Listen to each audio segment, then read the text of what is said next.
Well, let's start with you telling us how you ended up at UT and what keeps you here. What do you like about our institution?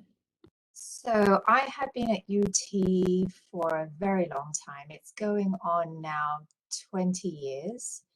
I was actually recruited as an intern here, did my internal medicine residency here, and continued on as a pulmonary critical care fellow, and finally decided that I needed a little bit more abuse and stayed on for another year as a sleep fellow and loved the place so much I decided to stay on as faculty, and I've been here ever since.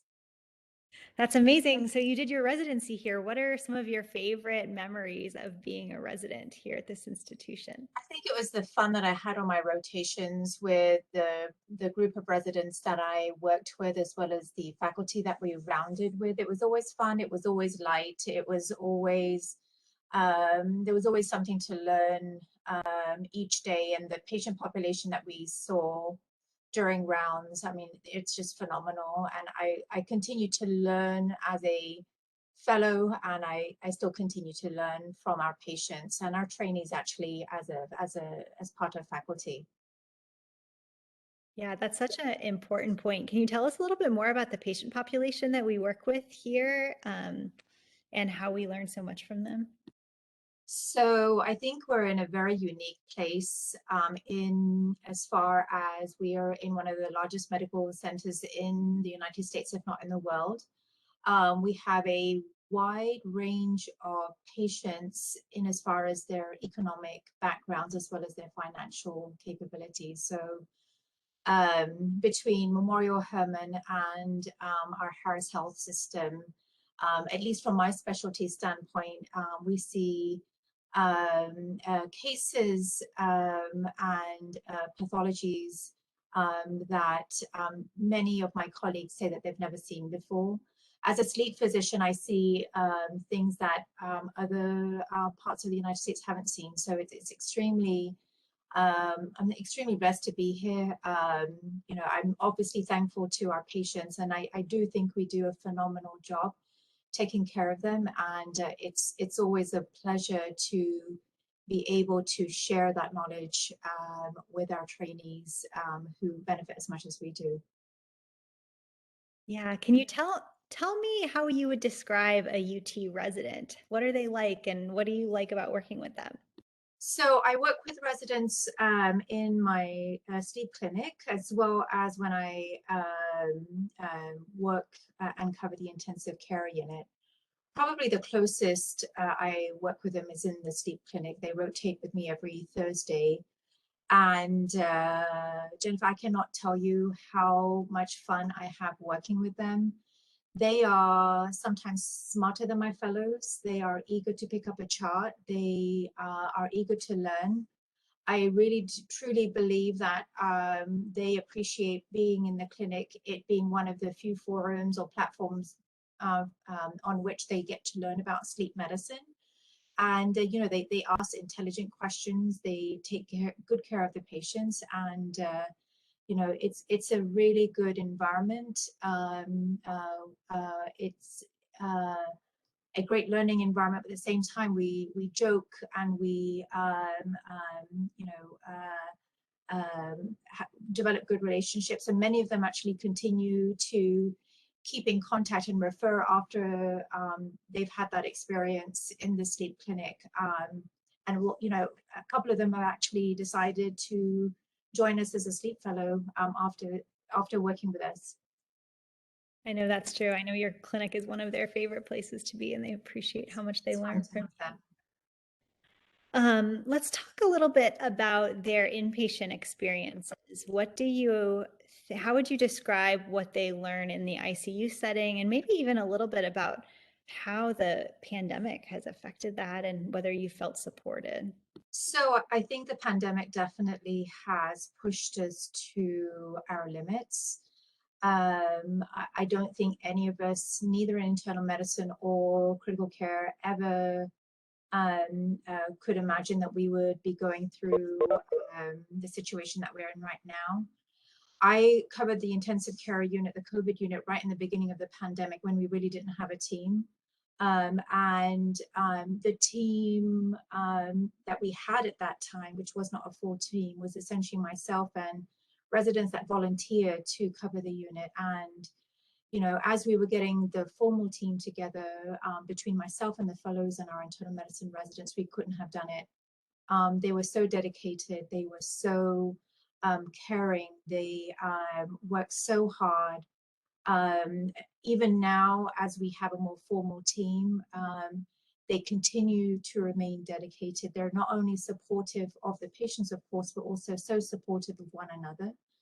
And that is obvious because without each other, we couldn't have made it through. And you know, all of our faculty are truly thankful to the whole team and to you. You're way too kind. I know the residents were grateful for all the learning that they got in the unit from you guys, and that you were able to focus on the education even when it was such stressful times. So, Absolutely. let's see, why don't we shift and you tell us a little bit about the fellowship? I know it's a one-year fellowship, and maybe what applicants should be thinking about if they think they might want to go into sleep medicine. Yeah, I'd be happy to. So it's a one-year fellowship, as you had mentioned. A lot of residents did not realize, internal medicine residents that is, did not realize that this is a fellowship that they could take advantage of. And it's a good fellowship in the sense that it supplements their practice, both inpatient as well as outpatient. And you know, it's just 1 year. And that, you know, there's an advantage in that sense as well. You just have to be board eligible. The other specialties, if you're not aware, that apply to the sleep fellowship include neurology, pediatric psychiatry, neurology. And you know, the reason why I bring that up is because if you do love general medicine, you actually would love the sleep fellowship a lot as well, because it does give you a lot of training in those subspecialties as well.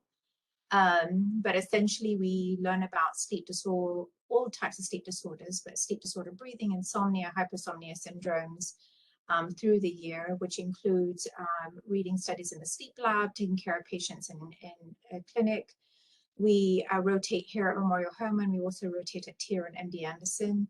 You know, just as in any other part of the hospital that I've worked in, the camaraderie amongst our fellows is tremendous. And you know, we develop a little family, and it's you know, we look out for each other, and you know, there's a tremendous amount of learning and teaching. We have a very robust conference schedule where we go through all of the core topics, and our fellows do tremendously well once they graduate. It's fascinating. Let's see. And then let's talk a little bit about life outside of the hospital here in Houston. You know, some of our applicants have never been here. Why don't you just, if you don't mind, tell us what you like to do in Houston, maybe if you have any hobbies. Yeah. As I had mentioned in the beginning, I came to Houston about 20 years ago, and the reason why I haven't left is because I love it so much. The people are super friendly. The food is super good. I think probably one of my biggest hobbies outside of work is just eating. There is no deficiency of good restaurant. They have restaurants of every single type of cuisine. So it's absolutely fantastic in that sense. I like to bike. So with my kids and my husband, we go biking. There's a lot of really good biking trails that we take advantage of. And I think that's probably one of the interests that I have taken up after coming to Houston. Other than that, it just, you know, hanging out with my friends. I mean, the community here is, again, so friendly. One of my sleep fellows who came from California actually is thinking about staying because he said that everyone is super um, um, friendly and open-minded, and you know, people from all different backgrounds and cultures. So it's a wonderful melting pot. If that's something that you've been looking for. It's so true. I'm so glad you mentioned that because I don't think people realize that about Houston if they haven't been here. Yeah, absolutely. Let's see, is there anything else that you wanted to mention that I haven't remembered to ask you? Anything you think that applicants should know about this place as they're making their decisions? I think what applicants should know is the strength of the program truly is our faculty. truly is the friendships that I have developed, as well as I'm sure our residents will develop through the time that they spend here. And certainly the patient population is unparalleled, and have I think made this institution the great teaching institution that it is today. Thank you so much for your time. You're welcome. You're welcome. Good luck to everyone.